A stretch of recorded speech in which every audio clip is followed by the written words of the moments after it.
Salam dostlar, bugün sizə mətni, yəni yazını necə səsləndirə bilərsiniz onu göstərəcəm. Video axıra qədər baxmağı unutmayın ki, peşəkar kimi səsləndirə biləsiniz. Çox uzatmayaq, video keçək.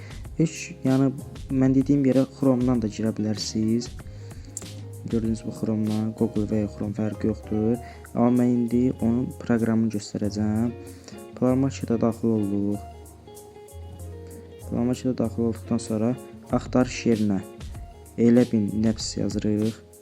Elə bin nəfs yazan kimi yuxarıda avtomatik çıxır. Bunu tıklayırıq. İndi məndə açdı, deyir yükləmişəm deyə. Siz də yükləyib aça bilərsiniz. Yüklədikdən sonra proqrama daxil olun. Mən yükləmişəm deyə əlavə proqramı yerinə qoymuşam. Oradan daxil olun. Daxil olduqdan sonra sizə indi mən buradan tüm özəllikləri göstərəcəm. Axıra qədər baxın ki, video düzgün şəkil səsləndirə biləsiniz. Mən zaten mətnimi yazmışam. İndi yuxarı axtarış yerinə və ya Azərbaycan və ya Turkish yazıb səsləndirmə özəlliklərini tapa bilərsiniz. Mən Turkish yazacağam. Turkish yəni Turkish gedir, Türkiyə getmir. İndi tüm türk səsləri çıxdı.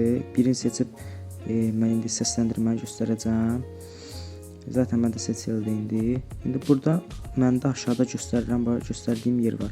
Ora tıklayasınız. Ora tıklayandan sonra burada biri sürət artırmaqdır. Yəni səsi bərk tez oxusun, ləng oxusun və ya ağır tondan oxusun və ya zəif tondan. Burada da aşağıda səsləndirmə var. İndi bunu vurandan sonra səsləndirir, amma mən bunu səs bağlamışam ki, öz səsim getsin. Və burada aşağıda indir sözü var. O indir sözünə də vurub indirə bilərsiniz. Avtomatik pafqaya atır, yəni narahat olmayın. Video xoşunuza gəldisə like atıb abunə olmağı unutmayın. Başqa videolarda görüşənədək.